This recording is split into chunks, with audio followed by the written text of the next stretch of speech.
Hey guys, what's up? I'm Erin and welcome back to the channel and welcome back to another episode of Open Money where we feature real people talking about their own personal financial journeys. On this episode, we are talking with Lucas, and Lucas got bit by the financial bug kind of early. He actually went to school for financial planning. So let's see how he's doing. Hi, my name is Lucas. I am about to turn 26 and I live in the Cleveland, Ohio region. Yeah, I've been there my whole life. I've gone, just been to college here, grew up around this area. Just recently bought a house in the area as well to really plant roots. Awesome, very nice. I have a Mhm. little history with Ohio State, so I Oh was yeah? there for Oh, finance, cool. so I like Awesome. Ohio. That's great. Yeah, no, when I first internships, there were a couple of OSU students at the time, now alums, that I got to intern with, and they were fantastic. Awesome. Mhm. Well, thank you for doing this. I really appreciate it. Absolutely. No, I've been a huge fan of the channel for over a year now, and I try to comment as often as possible, and so to finally get to and you're always so good about responding to those, but to actually get to chat with you is a really cool experience. Awesome. I'm excited. Mhm. Do you want to start out with what your numbers are, go Yeah. over like assets, liabilities, net worth? Yes. So, as I just mentioned, a big chunk of my, as some people would have assumed, since I just bought a house last year, a big chunk of that is now in my home. Yeah. So I did have I figured out both total assets and then also including and excluding my house. Hmm. So, with total assets, with equity in my home and everything, it totals to be about $230,000. Without that equity, it's about my net worth. My assets are about 80 to 85,000. Hmm. A little bit down from maybe around 90-ish. But yeah. And then liabilities are right under 130,000, with a small amount of student debt and then the mortgage itself. Oh, wonderful. Yep. So you said your investments outside of the Yes. home are around 85. Yes. That's Yes. So that's incredible. You're only 25 years yeah, old. I I was able to around 20 or 21 start, and Yeah. then really ramp that up in 2018 and 2019. Okay. I got my first job out of college, and it paid pretty well right out of school. It was 52,000, Yeah, which absolutely. I mean, especially as you'd probably know, in and for some people that don't know, in Northeast Ohio, especially, that is tremendous. I see like Michigan and Ohio are kind of like Yeah. in the same ballpark, and Yes, that's where I absolutely. started, and I thought it was great. I'm like 50, that's the best. Yeah, no, I mean, it was, so it's really, it's been a great ramping up. And with my partner, her and I finally got into, more budgeting together, which has been Mhm. fantastic. She was really excited about getting, which I know is a little rare. Yeah. But I think that, me being in finance helps with those kind of conversations, because it's just me telling her about my day kind of Yeah. naturally integrates that with our conversations. And so she's kind of used to talking about finance. So then when it was time for us to be like, all right, let's start really putting together our assets and figuring out how we need to both, contribute money to different accounts and everything. So that's been really great. And I think like Um, when you have a passion for it, your mhm, partner has a passion for it. yes, I think it really translates absolutely. over. Yeah, I think that and even if you're just starting off, I think that I probably showed her Wolf of Wall Street or The Big Short, just to show her Yeah. how entertaining this can be. Yeah. And then from there we get more into the the details. But yeah, so it's been really great. She's been very cooperative, very diligent about everything, so that's been fantastic. How do you um guys handle your finances together? Do you live together at this yeah. time? Yeah, Okay. so we do live together. The house was bought just under my name, and she's currently getting her PhD. Mhm. So she's earning less than I am. So right now we kind of just prorate it to where Mhm. we cover a similar amount of expenses for what each of us make. Yeah, I like that approach. Yeah, yeah, that's how my parents did it. They were, my mom and dad were telling me about that when they first moved in together. Because this is the first time I've ever lived with a significant other. So I was like, I think my parents were very excited, but also very much like, well, I know that you're good at budgeting, but I don't want this to throw you off or, or cause a wedge or anything. So they were very Absolutely. helpful. But yeah, so yeah, it's been really cool so far. And we're still trying to figure out more. So I guess the more fun part is mostly figuring out like our goals as far as like, well, do we want to work until we're 50, 60, 70, depending on like how much we like what we're doing. Yeah. Would we want to try and, live bare bones and do the FIRE thing and try to retire in our 40s, things like that. Which way are you leaning right now? So I think it'd be exciting to retire around age 50. Okay. Maybe 55, just that way like the 55 rule for our 401ks can work out in our That's favor. what I'm shooting for as well too. 55. Yeah, right? It seems early enough to where like, okay, I can still actively go on road trips. I can do, if I wanted to pick up more active hobbies, I'd have a good few years to, several years, probably over 10 that I could really do a lot with. Yeah. But also, if we're just kind of homebodies, I know that, right now, we have 2 pets, but we'd obviously love to be able and have time to raise more. So yeah. What are the 2 pets? Give the pets a shout out. So I have a golden retriever pit bull mix named Sunny that we rescued, and then our cat named Klaus. We also rescued from the same shelter, and that shelter has a Midas touch because we got some great pets from that place. And it's fantastic. They're very cute on their own, and when they're together, Klaus is really. He's so shy with her, but he also is like pines for her attention just to like, because he still loves, just is like easily tired of her energy. But he's only 1.5. So once she's, a little bit older, I think that they'll get along really well. Maybe just get a third for fun, I know. I'm trying to have my own little farm over here as well. So exactly. I like the aiming for 55 because I feel like it is young, just like you said, you can still have a very active retirement. But also I feel like if you started early in saving, like you said, like 20, it's still a nice long time horizon, and it takes like the pressure off trying to retire by 30 or 40, which I think sometimes leads to too much compromise. For sure. And also, even if, like, I think that even if you did everything perfectly and you ended up retiring at 35, it's like to get yourself along the way, it's still, I'm sure that I'd have like 17 mini heart attacks thinking, is this going to be enough at like every single birthday? Be like, oh shoot, oh no, this is. Well, I can tell you, I'm turning 35 this year, and I have zero interest in retiring. Like, I feel so like, it feels so far off. And I don't know what I would do with retirement at this point. Everyone around me is working in this age bracket, so who would I hang out with? Right. My husband still has to work. I'm just like, it wouldn't make sense for me. For sure. I mean, my parents, I know a lot of people, because my parents are around like in their low 60s. So I think that they're still also figuring that stuff out. My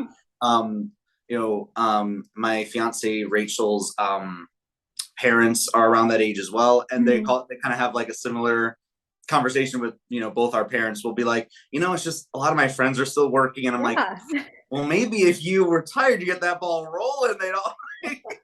I'm trying to get them to be friends because I do think that I'm like, some of them, because like her parents are both doctors, and I'm like, that's kind of a it's a stressful job. I can see that, maybe just wind down a bit. But I know some people don't like that. Some people hate the idea of winding down. So by all means, it's definitely not right for everyone.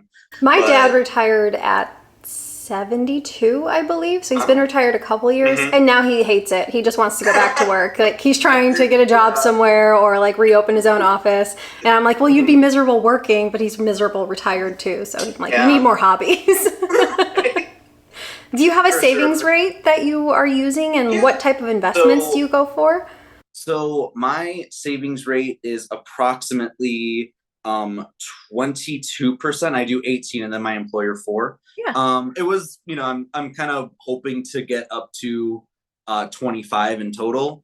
But just some house stuff. Homes are expensive. It just gets in the way a little bit, and I'd rather ramp my way up slowly than get to 25 and then constantly have to pull from it or drop it and keep adjusting. So I'd rather it just be like an annual thing that I keep increasing little by little. But yeah, so, and it, when I was obviously, how I got to this, like the higher level, was because I was saving about, I think I was going like 40% when I was living with my parents, which was easy. But so that's like, I did that for about a year and a half.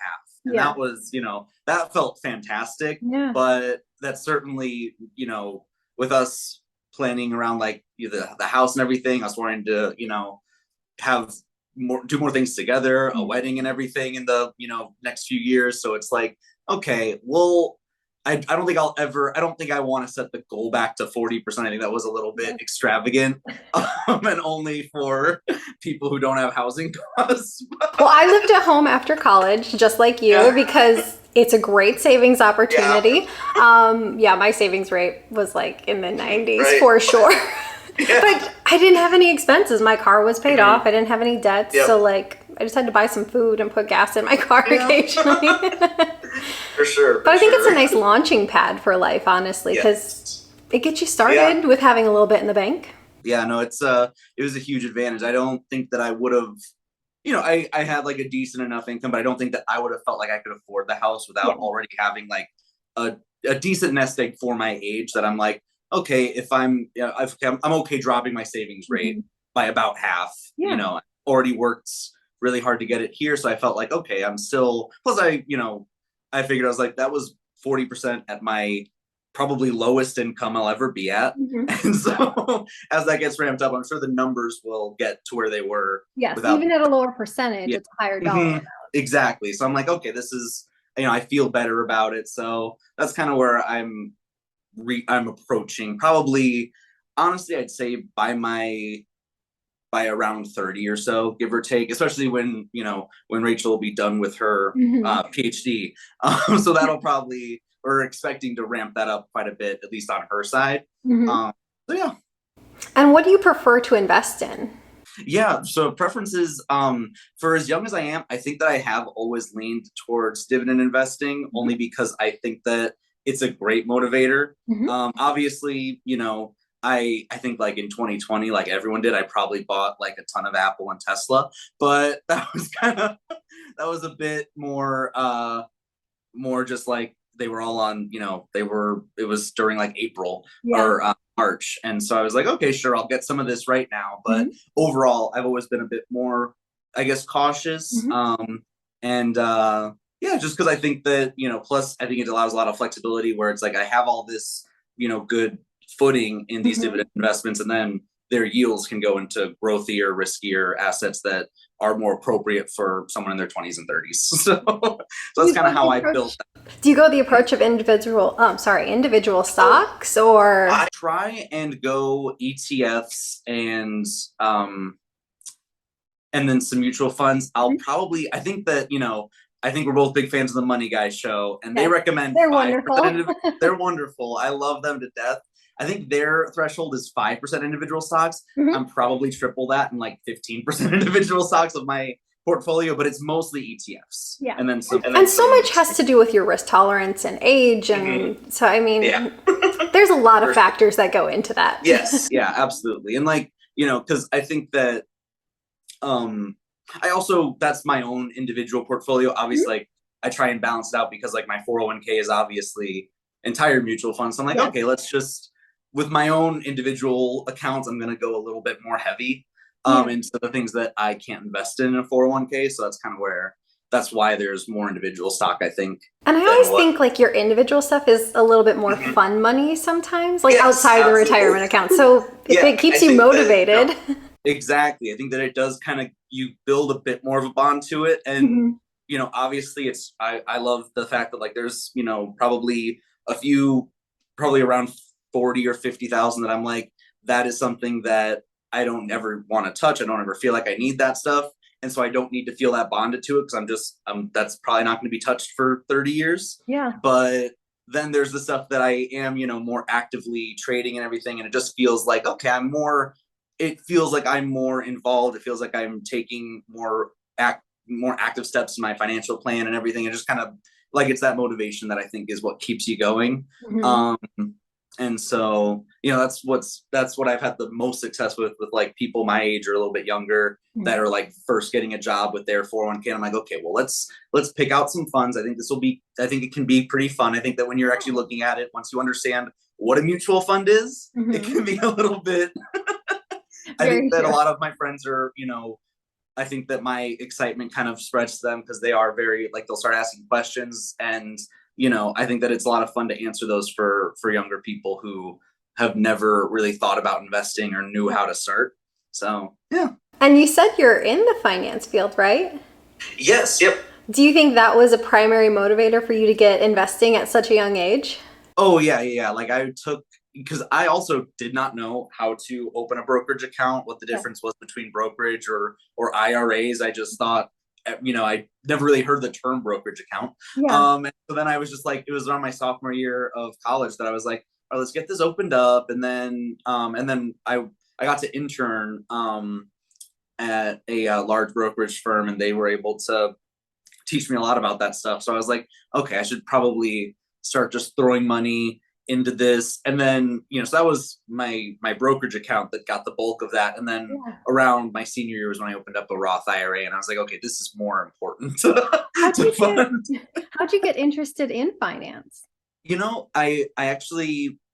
I've always had like an affinity for a lot of math. I've always loved mathematics. And so I was actually going into, to get my psychology degree. And because I knew I wanted to be a counselor, I wanted to go into counseling of some kind. And I thought being a therapist would be a lot of fun. I thought that worked with my personality really well. And then I, wanted a change of pace. I wanted to utilize that more arithmetic mindset of mine.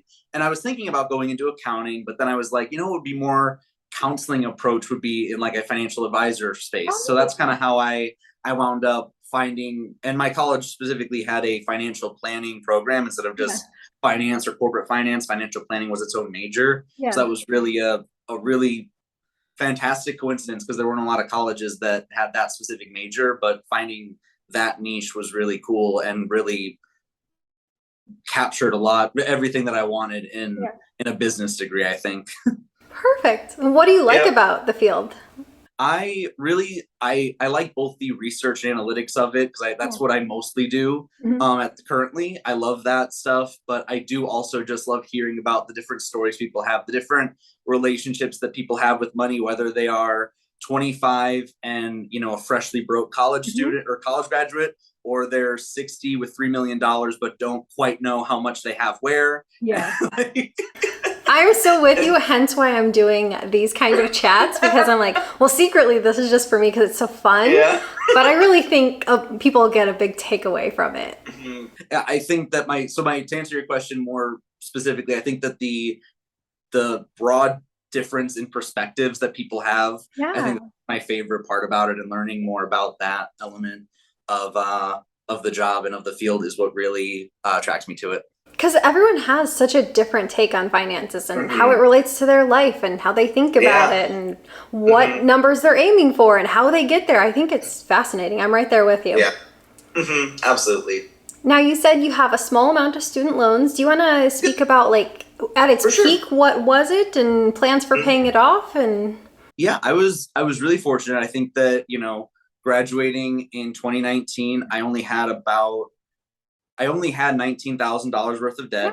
And, with the money guy approach, I was like, oh, great. My starting income is like $50K. Like that's well above that. So I was, very happy, very fortunate with different scholarships that I was able to obtain. Basically I got college about half off, essentially, was what my scholarship was being. And I went to a public school. My brother went there as well. I went there with my best friend since we were like in third grade. We lived together all 4 years. So it was great. I mean, that was always fantastic. I think that my parents also, instilled a very good like saving ethic in me, where I was like, I didn't really I had fun in high school, but I was mostly like in choirs and in things that were just at school. So it wasn't like I went out with my friends a lot, because like 3 times a week I'd hang out with them for 3 hours after school anyway. So there wasn't a whole lot of I saw you spending money on things. But no, I mean, I still, I think that my parents were always really good about like save up for college, make sure you're able to pay for, living expenses. If you want to get an apartment, save up for that stuff. But at the end of the day, I still got to take a wonderful trip to London for school when I was in high school. So I was like, I clearly, I didn't just stash away everything. They were very good about making sure that I was still able to feel like I could take a breath and that I could be a kid. Yeah. You can enjoy life as well as save. Yes. Did your parents help at all with college? Yeah, they were able to help for a couple of years. Like they were able to help cover a couple of years. So about 1 year's tuition in total, just because of the scholarships that we take, they were able to really help out, and they saved a lot for college for me. And I was, by the end of it, I was able to use a lot of that to just pay down what was left. So, but the 19,000 dropped pretty significantly right off the bat. So, I was just paying that off. I was paying it off I think I paid off about like $8,000 my first 12 months with student loans. That's incredible. But so I mean, I'm pretty sure that because some of it I was using like the dividends from my investments. I was piling that into student loans. I was using a good portion of my income, probably around, I think I was going about like 700 a month. So that'd be about 8,000. So I was about 700 a month. And so a good portion of that was from just dividend investment, instead of reinvesting it, I was just putting into student loans because I was my parents wanted me to get those paid off pretty quickly. And I was like, I am living at home. So I want to respect their wishes. Like they did so much to help me out through college. I want to make sure that their work and money didn't go to waste and that I still end up somehow getting screwed with student loans. And so around when forbearance hit, I just started putting money away in a savings account. And I figure whenever forbearance ends, I'll just pay it off. But so that's what I'm just waiting on now. Perfect. Yeah, so it's been wonderful. So I've been able to get a lot of that paid down really easily with student loans. That's why I have about 10K still in debt, just to them. But they weren't, as I know it sounds like I really heavily prioritized them, but I was still investing more than I was ever paying off. And the reason being is just that my highest interest rate was like 4.5, which wasn't colossal. I know there were a lot of 6%. I didn't have to take out any private loans. They were all just the government ones. So that kept it really low. So that was a huge help because I know that like some of my friends that wound up going to like a private college do have like loans at like 8.5%, 9%. And I'm like, I don't think that I would have felt confident in like investment returns beating that. I probably would have just paid off everything and not invested until later. But yeah, so fortunately I felt like all of my investments were able to get better returns than like I was confident enough investing over piling more and more into debt. But yeah, I was still able to pay them off really quickly, down by about half in the first year, just because my parents set me up for that and I wanted to respect that. And I think, living at home and keeping your expenses like rock bottom allowed you to plow through debt as well as save.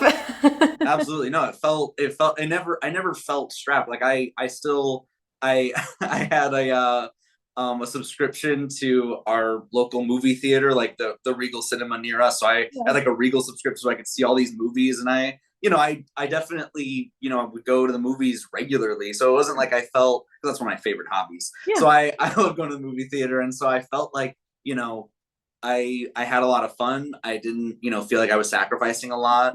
And I had really good friends that wound up working at the same place I did. So we would often hang out after work. And sometimes we would just go home and play like to one of our homes and play like Cards Against Humanity or play video games or something. It was just like very easy, already paid for activities. Do you like games, like having game nights? Yeah, absolutely. That is like our thing as well. And I have to tell you, like I have all our stack of games here. Have you ever heard of Cover Your Assets? I have never heard of that. Buy this game. It's so fun. I wish they would sponsor me. They don't. But we pull it out every game night, but we have our whole stack there because this is our table that we have games on, and we have game nights every weekend. Buy Cover Your Assets. You will love it. It's on Amazon. I think it's like $10. Highly recommended. That's awesome. That's perfect. Yeah. Too bad you're not close by. We could have game nights. No, I think it sounds, I mean, it sounds great. And I do love like a lot of different cards and board games. I think Yeah. that they're a lot of fun. I think that, you know, it's a great way to get like 6 to 10 people together. In a lot of games that have like, you know, we'll find games that have like a 6 player minimum or like just for it to be like really fun. And yeah, so it's great. A lot of friends that I've had since high school, we still get together and we'll have game nights or just full game days. We do that because one, it's a great way to like build relationships, and we move so much that we have to like make new friendships everywhere. But it's a very cost-effective way to get together with people because you can do like potluck style and you get to hang out for the whole day. It's fun. I love game days, game nights, love it all. Yeah, for sure, for sure. It's a blast. Now I have to ask, you said a wedding might be coming down the pipeline in a couple years. So yeah, the specific reason why it's a few years more so than and then a shorter term is because, like I said, Rachel is getting her PhD, and so we want to wait till after that. It's not going to bring on a whole lot of, you know, like it. She actually gets a stipend for it, so it's not costing her any money. But it's just the fact that we don't want to be planning a wedding while she's writing a dissertation. So we're gonna wait until she's done with that, and then which could probably be another 2.5 to 3 years, and then probably another 8 to 12 months after that. Do you have a ballpark of what you would spend on a wedding? I don't, frankly. I've always felt like, you know, we don't. I think that maybe I don't quite know because we don't quite know how big our wedding is going to be. Yeah. So I feel like if it's like less than 100 people, that it could be, you know, well under 50K. But if it's going to be like 400 of our family members, then I'm like, well, that's going to shoot that way out. Yeah. But, and obviously, you know, I think that we, you know, at that time we'll have already been in, you know, ready for this for like 3 years. So it's like, if we push it out further, if we are trying to get our whole families together for one reason or another, I know both of us are very close to our families, so it would be tough to make cuts. But obviously, you know, if we did want to get married sooner rather than later, a lot of our family lives further away. So, you know, some of them just wouldn't be able to make it anyway. And so, you know, it's not detrimental, but if they were willing to come out here, then we'd want them there. So if it was going to be like 60K, I'm sure that we've already talked about like, well, then we'll just wait longer. Would you ever do debt for a wedding, or you would make sure to pay it? If I ever took on debt, I'd want it to be like a paid within a year. I wouldn't want it to be like a 3 to 5 year plan or anything. I'd want it to basically be like a next to near same as cash type thing where it's like, oh, you know, I'll take on 10K in debt because like every year my Christmas bonus is 20,000. So it's like if I was in that kind of position, if it was like, oh yeah, I just can't pay it off until December, you know, if it was something like that. But otherwise, I've never considered doing that. Just because, you know, we already have a house, we already have, you know, I'm sure that because we do take on some level of debt for cars typically. So, you know, we'll have certain debts there just naturally that, you know, we get Subarus, so we run them into the ground, but but it's still something that we know is going to be a debt that'll, you know, perpetuate later on. So it's like, I'd rather not accept some other type of debt. But yeah, the only type of debt that I, you know, am at all like interested in is kind of what I think a lot of financial people on YouTube especially would say, where it's like, if it makes you more money, like student loans, I think, like a house, like a mortgage. And so I've always been intrigued with like, I wonder what I could do with margin. Like, I've like tapped into it some, but I'm always like, I wonder what I could do. Cause you know, you either hear like made it stories or like horror stories. So it's like, I wonder if anyone just I always have such like a cautious attitude with that, because I'm like, okay, there's like these phenomenal stories, right? Yeah, mega success, or now living in their car. I feel more comfortable if I heard a lot more stories about like, yeah, I took out 20% of my account in margin and now I'm up 11 or 12%. Like, okay, that seems reasonable. that seems like a nice experience. But it's never casual or light or moderate at all. There's the two extremes and like no middle ground. Yeah. but that's the only other type of debt that I'd ever, just because that's the other type of debt I think that it kind of falls within, like, oh, it could make you money type of thing. I'm gonna be honest, margin makes me nervous. I mean, outside of like a home equity, like, For sure. yeah, outside of using a mortgage, I'm good with that. But Yes. Yeah. margin in another sense, I don't know. I don't know about that. Do you guys often like find a rental if you guys do have to move around? Because I know your husband's in the military, right? Yes, this is actually the first home we've bought. Okay. Our last station we were at in St. Louis, this station was very like questionable and ended up getting shut down. So we didn't buy there. We were ready to buy at that time in our lives. Our move prior to that, we had just gotten married, and we moved 2 weeks after we got married. So I'm like, well, I'm not going to get married and buy a house. It's like a lot going on at once. So we rented an apartment. So this is the first home. Exciting. Yeah, that's cool. Yeah. I don't know if we'll keep it as a rental. It kind of depends like where we would move to. Because I don't want to live in Washington State and have a rental in Rhode Island. Like, not interested. I get that. I don't trust renters that much. I think that we're kind of in a similar boat of, the house we got, it's in a lovely area. I really liked it. I really like it. And we're kind of in the middle ground of like, it's really close to like Cleveland, but it's far enough out where it's a bit quieter. And it's really close to Case. It's really close to a lot of like, to colleges and stuff for students, whether, it's families or students that are living here. I think it'd be an easy place to rent out. Yeah. But I'm also like, well, in a few years, when Rachel has a larger income, we have more to save. We could probably get a decent down payment on another house and then roll this equity into it, because we got a great loan. I don't want to give up this interest rate that we got last year. So it was like crazy low. It's about half of what they are now. So I'm like, I really want to, I was like, maybe I'll just roll this loan into it. Maybe we'll just sell this house and use the proceeds for, and just upgrade homes would be the other option, especially if we wanted to move somewhere more expensive than Cleveland, Ohio, which is most places. So it's hard to beat the Midwest. That's so we're, so there are some really nice neighborhoods around the Midwest where it's like most expenses would be still relatively low. It's just we'd be getting a bigger, slightly newer home. So it's like that could be worth it. And especially like, if it had like certain features that, like an extra, like Rachel would love a sunroom to read in. I know that's something so it's like, I think that could be really fun. So it's like we did find like a beautiful home still near where we are, because we love this area and a lot of my family's here. And so I was like, that would be really cool to, just upgrade homes. What kind of piece of financial advice or tip, or like what do you wish people knew about money? I think that people don't quite realize that just how much it adds up. I think people realize like expenses add up, but I don't think people give that same credit to investing, where it's like, I've told some of my friends, I've been like, you can just invest like $20 a month. Like that, you don't need to, like, cause a lot of people will say like $100 or $50 a week. And it's like that, I don't think people realize just how scary that sounds to someone, but it's like, if you can just tell them like, look, $10-$20, and it just opens up your IRA and just gives you, something to buy. Cause it's like that also just getting started.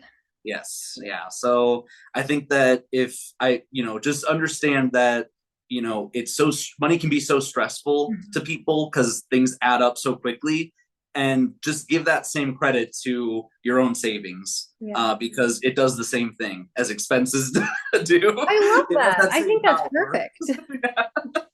Yeah. So I think that's what I learned, because I was just paralyzed. Even though I had a lower amount of student debt, I was still, 10,000 still seemed like a huge number to me. My bank account had never been that high. So I was like, I don't know. It was just very stunning to like invest or even want to put money anywhere besides my own bank account, to where I can pay off my rent and my debts and stuff.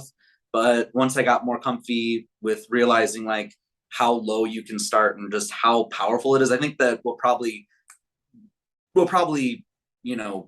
I think converted me over to be more of a saver was just learning more about the rule of 72 and compounding interest, and then also a 401k match. I was like, okay, yeah, that's worth it. That's I'll take the free money. Thank you. Yeah, that's absolutely worth it. 100% return. What a worthwhile investment.